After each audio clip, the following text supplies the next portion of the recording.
नमस्कार दोस्तों, मैं हूं Shivkant Gautam. Bollywood film the Kashmir files चर्चा का विषय बनी हुई है। वजह है कश्मीरी पंडितों का दर्द। 30 साल से कोई अपने ही घर से बेघर रहा हो, दर दर की ठोकरें खाई हो, मौत का नंगा नाच देखा हो, उसकी सच्चाई को लाने में इतना वक्त लग गया, यह सवाल है। सवाल यह भी है कि कश्मीरी पंडितों के लिए सरकारों ने किया क्या है। अब इस पर भी बहस शुरू हो गई है। जो मुद्दा इतने सालों से चुप था, शांत था, कोई बोलता भी नहीं था, इस फिल्म के बाद कम से कम यह तो हुआ कि सरकारों पर भी सवाल उठने लगे हैं। बहस शुरू हो गई है। बीजेपी हो या कांग्रेस, सबके अपने अपने दांव रहे कश्मीरी पंडितों को लेकर। लेकिन समय है कि सरकारों ने किया क्या है। आज तक की एक खास रिपोर्ट है जिसमें सब बताया गया है। कितनी नौकरियां दी गई है। 2015 में मोदी सरकार ने कश्मीरी प्रवासियों के लिए प्रधानमंत्री विकास पैकेज 2015 की शुरुआत की। इसके अंतर्गत 3000 सरकारी नौकरियां निकाली गई। फरवरी 2022 में सरकार ने राज्यसभा में बताया कि इस पैकेज के जरिए अब तक 1779 प्रवासियों को नौकरी दी जा चुकी है, जबकि 1098 प्रवासियों का चयन हो चुका है। इसके लिए सरकार ने 1080 करोड़ रुपए फंड भी रखा है। इसके अलावा 2008 में मनमोहन सरकार ने भी नौकरियों के लिए पैकेज जारी किया था। इसके तहत 3000 सरकारी नौकरियां निकाली गई थी। गृह मंत्रालय की 2017 की रिपोर्ट क्या कहती है? इसमें 2461 कश्मीरी प्रवासियों को नौकरी दी गई है। अब बात आती है उस चीज की जिसका सबसे बड़ा झगड़ा है, घर। घर किसने कितने दिए? क्योंकि घर छीने गए थे, नौकरियां छीनी गई थी, कारोबार छीने गए थे, सेब के बगीचे छोड़ छोड़कर लोग अपनी जान बचाकर भागे थे।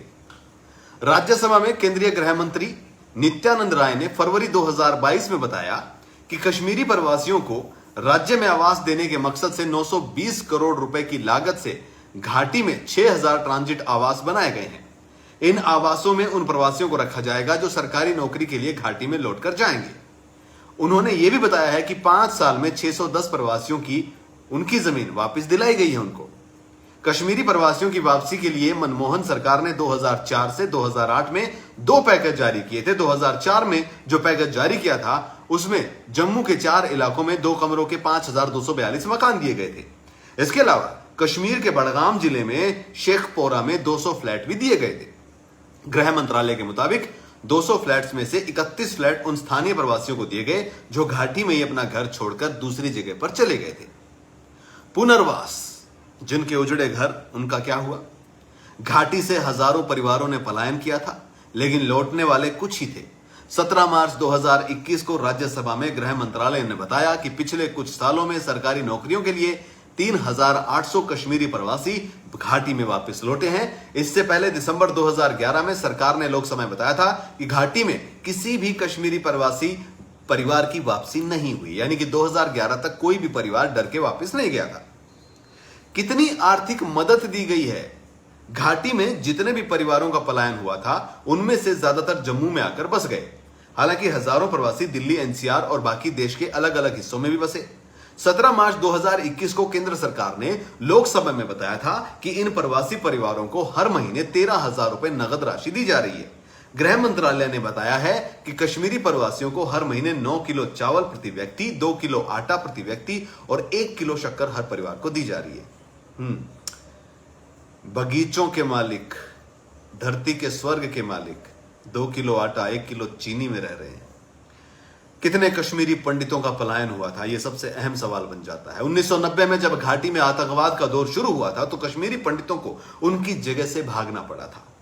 इसी साल फरवरी में सरकार ने राज्यसभा में बताया है कि करीब 44,684 कश्मीरी प्रवासी परिवार हैं। इनमें 1,72,712 लोग शामिल हैं।